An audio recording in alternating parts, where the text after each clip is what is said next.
Hi everyone, welcome to Ordinary People, a show that focuses on ordinary people in the Bay Area that are doing extraordinary things. And this afternoon I am here with Kashka Banjuko, and he's got some great stories to tell us. Hi Kashka. Hey Margo. So anyway, you grew up in the Bay Area, I know that, and tell me a little bit about that. I grew up in West Oakland, which was, before gentrification, was solid black, but folks moving up from Louisiana and Texas and migrating, in the 40s because of the wartime they came. They lived in, actually when they first came, they lived in army barracks, which then became projects. And so I grew up, that's where I grew up. And went to schools, in the hood all my life. And it was really an exciting time. In fact, when I drive through the area now, it's somewhat depressing, because people are driving around and walking their dogs, looking at me like, "What are you doing here?" So Different world. Yeah, it's a different world and a different time. And so, with that as a backdrop, I was just thinking my great aunt lived. In fact, I'm around the corner from the house. I live now around the corner from the house they brought me home from the hospital. Oh my God. And the house that we're in now, my grandfather purchased about 68 years ago. Oh my God. And 2 doors down was his sister. My grandfather had 17 brothers and sisters. So I grew up with a very large family, an extended family. Wow. And 17. Are that you was serious? that was my great grandmother, but her sister had 22. Oh my word. Oh my God. And of course they were born in fabulous. slavery, but Oh and really? they were trying to have as many children as they could to pick that cotton, Oh my God, that is fabulous. Yeah. What a story. Yeah. What a movie that would be. Yeah, it would be. So I know that over the years you went to college. Where did you go to college? I went to San Francisco State Oh. in the tumultuous years. See, when we closed it down for you in Oh, 1968, and I was a double major in English literature. And by the time we closed school down in 1968, opened back up in '69, and they had really instituted and implemented a Black Studies department, which was the first one in the country. Wow. Actually. Yeah. I remember. And along with La Raza, which was Latino studies and Asian American studies, and ultimately women's studies. Everybody got a piece of the pie and divvied that up. But at the end of that strike term, it was really necessary for us to make sure the classes were filled. Oh, So a lot of us just flood the classes, which is what we did. And so I ended up with a major in Black Studies and English literature. So, And you met Danny Glover during those years. yeah, Danny was on the Central Committee of the Black Student Unions at State that were really conducting and coordinating the strike. And we've been brothers Close friends since. for a long time. Yeah, And you traveled with him and I've traveled with.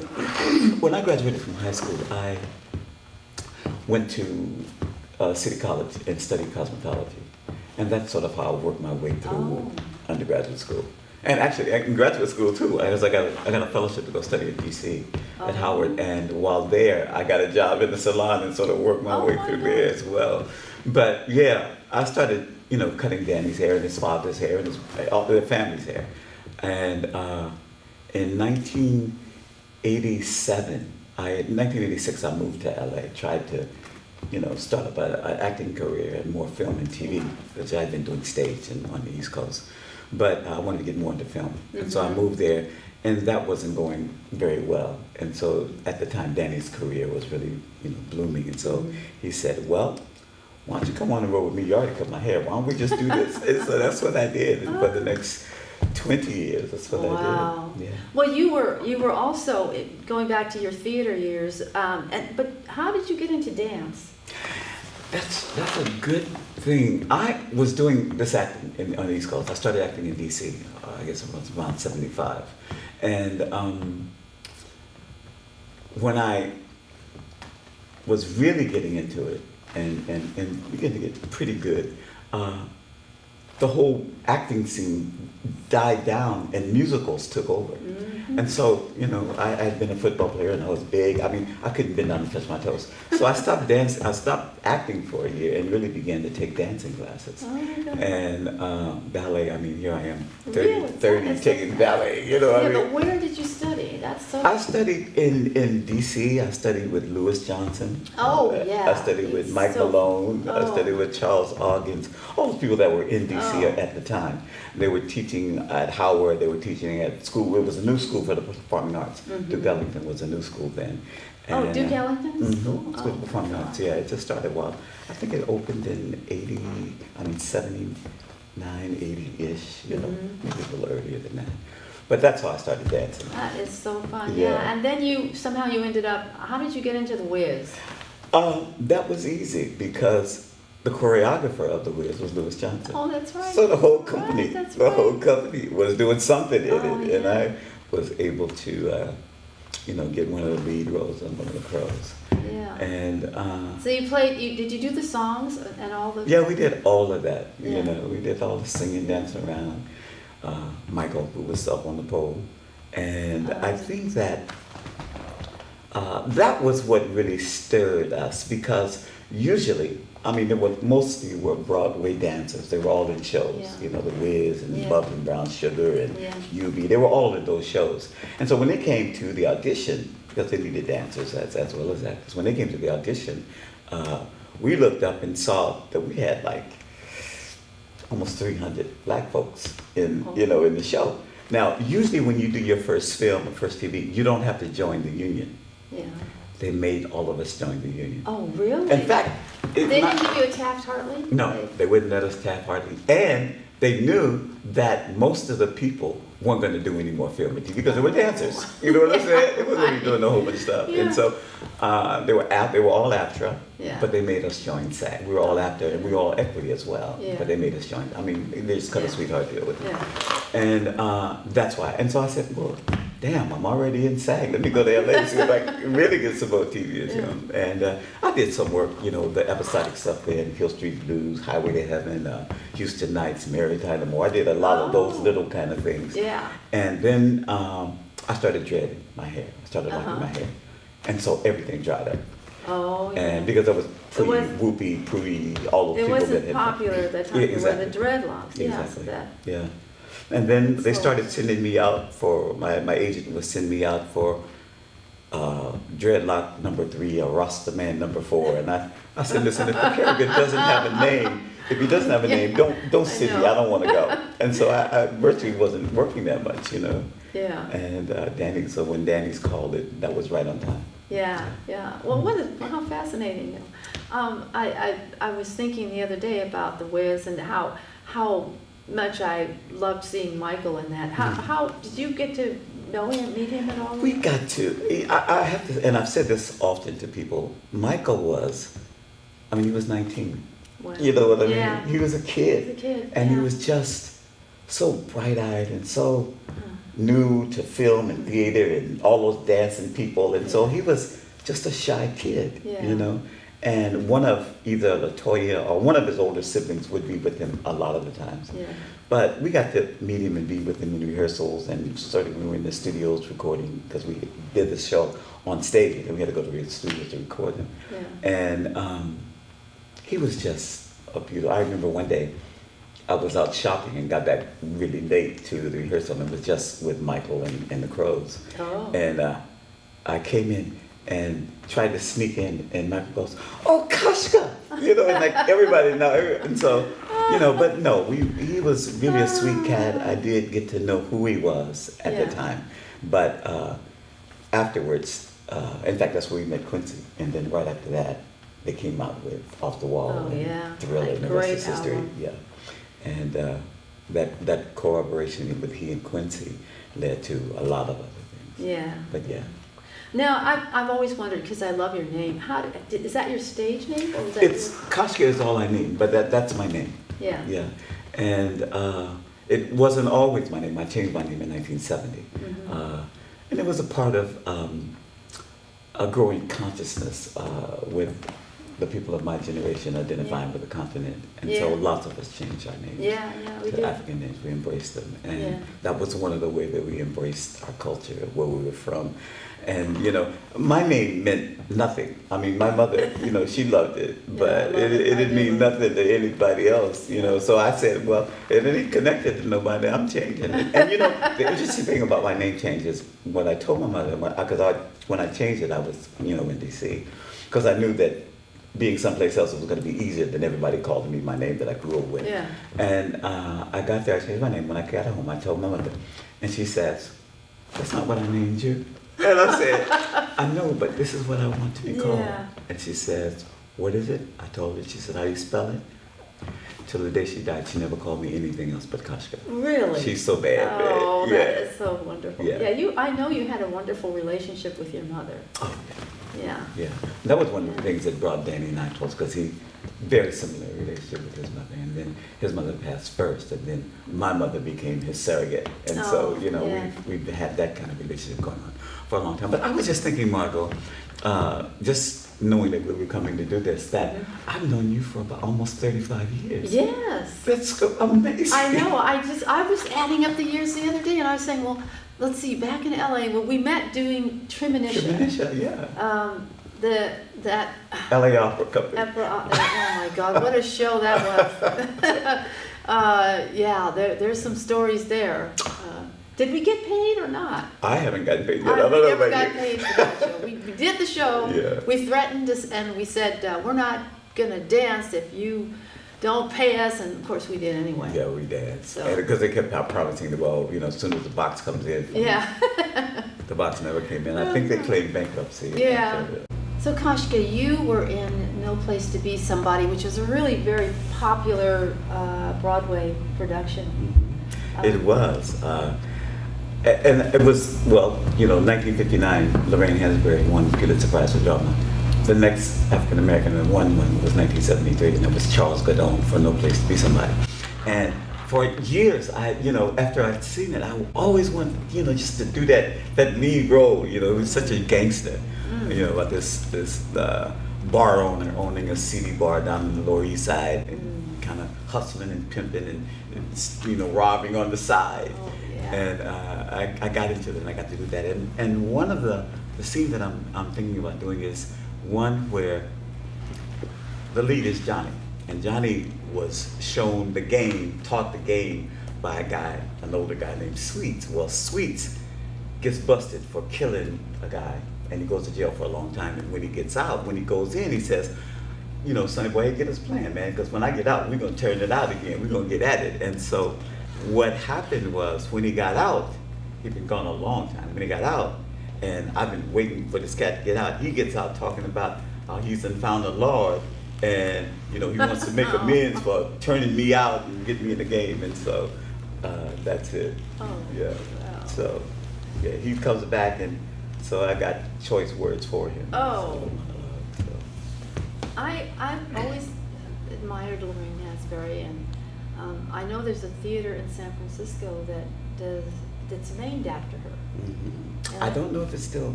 Oh, is I don't know, because Yeah. I know it had lots of, you know, financial problems, and so it was open, and then they had a new director and a new artistic director, and then it kept shifting like that. And so I knew they became a part of ACT, or they were Oh. doing, you know, co-productions, and I don't even know. I haven't heard anything for a while, so I don't even know if they're still operating. But yeah. Yeah. Well, now, what are you doing now? What is your passion right now? What happens for me now is, and probably I'm feeling like all the things we talked about before has prepared me to do the work that I'm doing now. Of course, I taught university for a while. I, you know, taught City College. I thought my life was going to be in education. And about 5 years ago, I began having health challenges. And I went back to school and got another degree. Went to seminary, got a degree at GTU Wow. at UC Berkeley. And what I fell off into was start doing work with restorative justice at San Quentin, San Francisco jail. I currently am going to Chowchilla at Valley State Prison, which is a new facility for men. I've been working, actually, my first group that I was doing restorative justice with was a group of women who were in transitional housing that had been recently released from prison. Oh, really? So it's, this has been for the last 5 years what I've been doing. How does it, is it a creative program? It's really a transformative program, more than creative. One of the things that we do sit-in circle in the ancient tradition of First Nations and Aboriginals and Maoris and Africans, we sit in circle, and any harm that's happened in the village comes together, sit in circle and work through it. That's for the offender as well as the victim. And we do that in circle in the facilities that we go. And they are totally life transforming for me, for the people that are going in and facilitating, but certainly for the men and women who sit in circle with us. Wow. Yeah. Interesting. Yeah. So Kashka, you were telling me about a story when you were in LA with... Yeah, when I first got to LA, nobody knew me. I was in New York and DC and doing a lot of theater. I didn't even have to audition. People would call and say, "You want to do this?" Or, "I got a gig." But when I got to LA, no one knew me. And so I started auditioning for theater, because everybody in the theater in LA gets seen because all the newspapers come out and the casting directors come out for film and TV. And so Cliff Rockmore, who was a wonderful director, was directing a musical. The musical was a true story about the group, the Penguins, that sang Earth Angel. Oh, yeah. It was a really interesting story, really interesting. And Cliff Rockmore he was a director, big time director in LA in local theater, but he had also done a couple of black exploit films, Dynamite and stuff like that. But he's a wonderful cat. He's rest in peace. But in that series, young brother, this filming actually, Mandela asked me, what was it like working with people? Did I find that there was an unevenness in their delivery, or was it difficult working with non-professionals? And I was sharing with him the only time that I felt people were non-professional was when I worked on stage in LA. Because, there would be people that were at rehearsal or supposed to be at rehearsal or coming to the performance, and it's curtain and they're not there, and we called them and they didn't have a babysitter, or they couldn't find their pantyhose. I don't know. Yeah. So it was really based on having people see them in the role so that they can get on television or something else. And a lot of people got roles from that, or picked up casting directors from that. Yeah. So, Well, LA's kind of always been the more personality creativity. You had to have the personality, whereas New York, you needed to have the talent. And I think that's kind of, what you're talking about right now. Yeah, I think that it was just much more serious in LA. I mean, in New York. New York, yeah.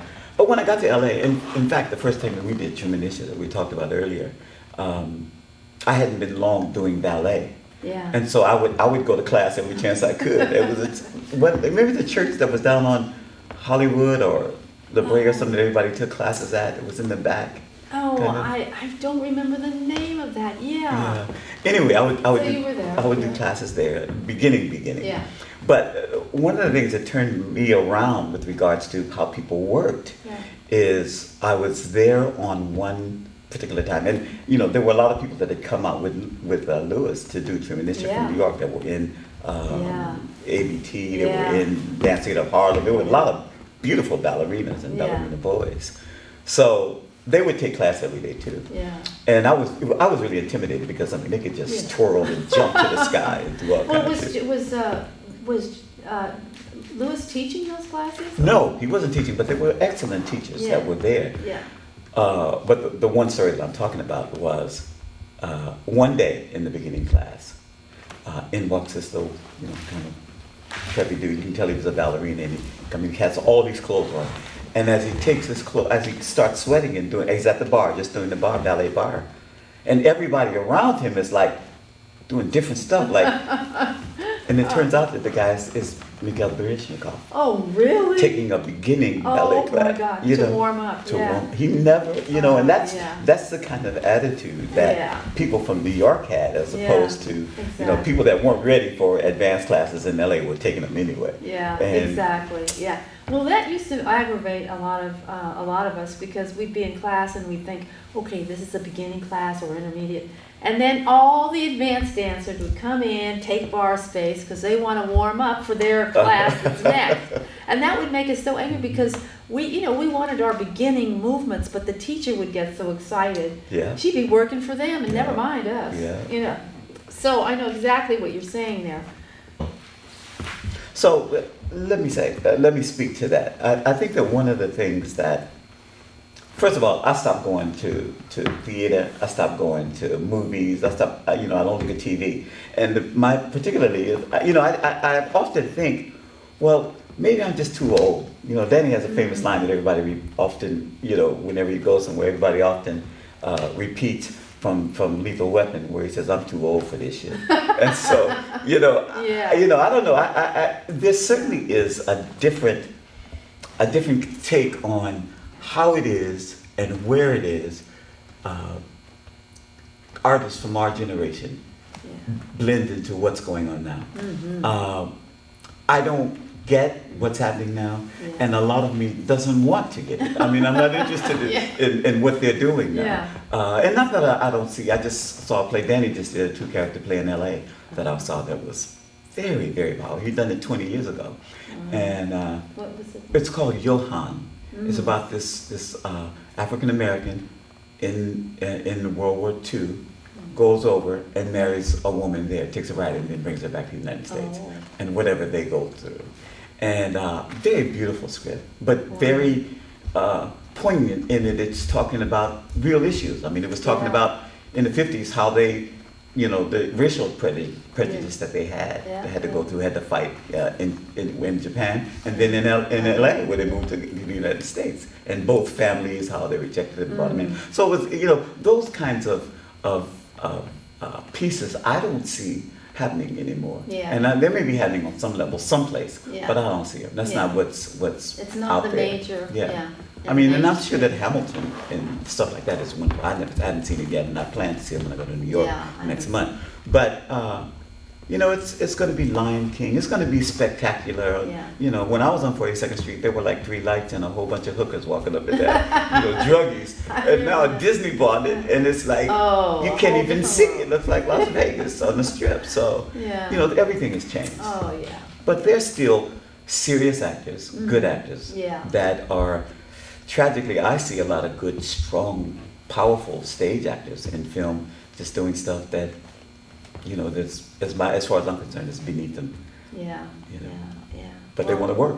They want to work. They Yeah. need the money. Mhm. Well, that's why I stopped. That's why I got out of the rat race. Yeah. And I'm glad I did, because there's no place, I mean, when I stopped, it was basically because, I started dreadlocking. I started dreading my hair, Yeah. locking up. And Yeah. there was no whoopee. That No. was before all of those people started growing locks and getting into Yeah. theater and doing stage. And so I said, y'all got it. I ain't doing this no more. And so, I just started doing something else. And Yeah. it's paid off. Yeah. It's paid off. Yeah. Well, this has been wonderful. I'm just so glad to be able to sit down with you and reminisce over the years.